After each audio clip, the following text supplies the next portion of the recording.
Jess, it's just a jacket. Yeah. Yeah, let's go.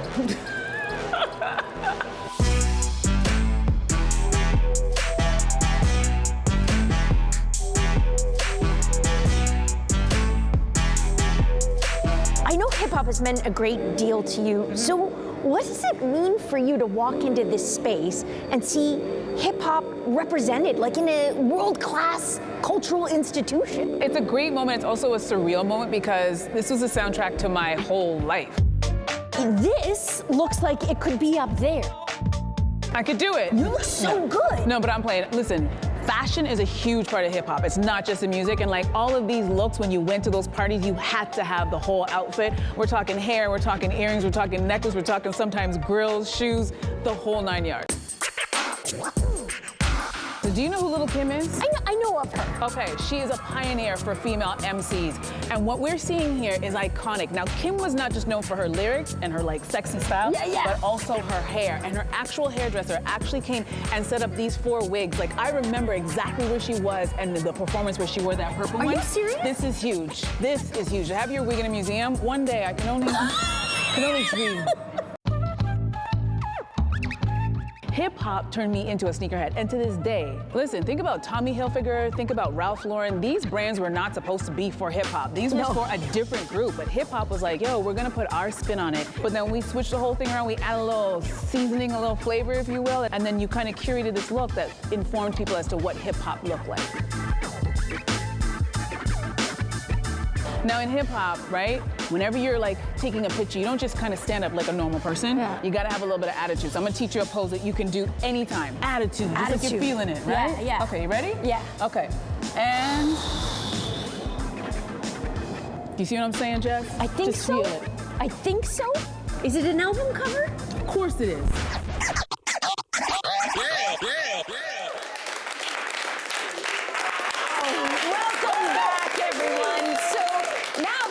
Learned about hip-hop. I think it's time we spoke to someone who knows slightly more than me. Yeah, it's Salt and Pepper here, everybody. Often recognized as the founder of Toronto Streetwear, our next guest has spent decades shaping the way we think about fashion and redefining what made in Canada truly means. Please welcome designer extraordinaire, Adrian Aitcheson. Thanks, guys. Thank you.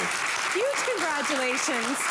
Because this year is the 35th anniversary of Two Black Guys. So actually, so obviously I started when I was 2 years old, right? Oh, obviously. Exactly, of course. The brand is said to be the origin of hip-hop fashion identity. So what inspired you to start it? Well, I mean, in 1989, the movie Do the Right Thing came out, and we were so inspired by that movie, and we just wanted to do something in the culture. Couldn't make movies, but we thought, hey, maybe t-shirts was an opportunity for us. I've always sort of been involved in fashion, falling back into fashion. All my jobs are in fashion. It's like, maybe this is something that we could do, putting messages on t-shirts and doing something positive to the community. Okay, so we have to dive into your history. Can you confirm or deny the timeline I'm about to present? 1, you sold t-shirts with Spike Lee movie scenes and quotes on them. Then you started to wear and sell your t-shirts, and then he became your landlord. Spike Lee became your landlord. Is this true or false? Okay, so false, true, true. So false, we wanted to sell t-shirts with images from the movie. We actually went down to Brooklyn, bought a bunch of Do the Right Thing t-shirts, sold them up here. They sold so well that we thought, hey, there's really a market for this stuff up here.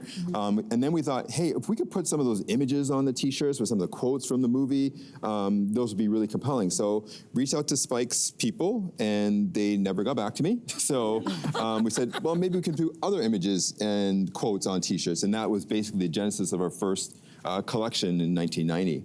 And he was your landlord? And yeah, so we eventually moved, we eventually started selling t-shirts through Spike's store, 40 Acres and a Mule.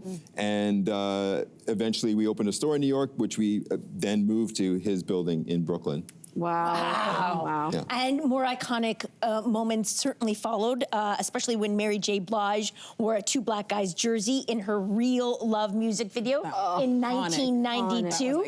So tell us about this moment. Like, did you know that was gonna happen? Well, I wish I could take credit for it. I wish I could say it was like a genius move, but it just happened sort of around us organically. We were selling in a store in New York, and her stylist actually just went in, picked it up, and put it on the video, and we found out the day before it was actually going to air, and then the day when the video first played, our phone just blew up. Wow. Blew up. Yeah. That music video was iconic. I will never, ever forget that image. That's incredible. But your brand was also known for making statements. And back in 2008, you released a collection called the Jim Crow Couture. And one of those pieces included a pick your own damn cotton hoodie. And I'm just curious, how was that received back then? Mixed. I mean, I think through our entire history, there have been people who really get what we do.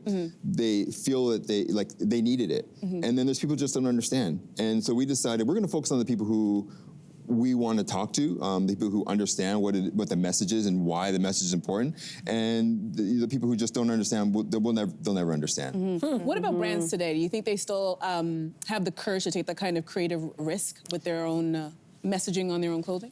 I don't think so. I think we've sort of moved from an era of not apologizing to being very apologetic. I think everyone wants to make sure everyone feels comfortable. They don't want to wear things that make people feel uncomfortable. So we've gone sort of from a too black time to an off-white time. And I think that now people don't take risks because it affects them commercially. Let's talk about your design influence. This is one of the driving forces being hip hop. So what was it like for you being the chief product officer for Drake's OVO? Well, yeah, I mean, that was an amazing opportunity. We all know the impact that OVO has had and Drake has had. But what was unique for me, having worked in other companies before, was the dedication that the founders really have to the product and to their customer. If the product's not right, it just doesn't go out. So they do the same thing in the music, and we had that same sort of feeling, direction when we make clothing. And like, everybody else just, you make it, you put it out. If it's okay, but with them it's like, no, we take our customers seriously. They felt that they were integrated into the community, into the culture, and they wanted to make sure that they were putting out stuff that was worthwhile. Okay, so let's stick with Canada for a second, because you say when it comes to Canadian style, there are things that we do really, really well, but we don't take credit for. So give us an example. Right, so I think that now with what's going on with our neighbor to the south, there's been a lot of sort of, made in Canada sort of sentiment, buy local sentiment, but, what does it take to really be a Canadian brand? It's more than just having an address in Canada or slapping big, iconic Canadian, symbols on your product. Do these companies have a true Canadian perspective? What's their POV? Are they hiring and mentoring Canadian talent, or are they hiring international talent because they think that they want to be global?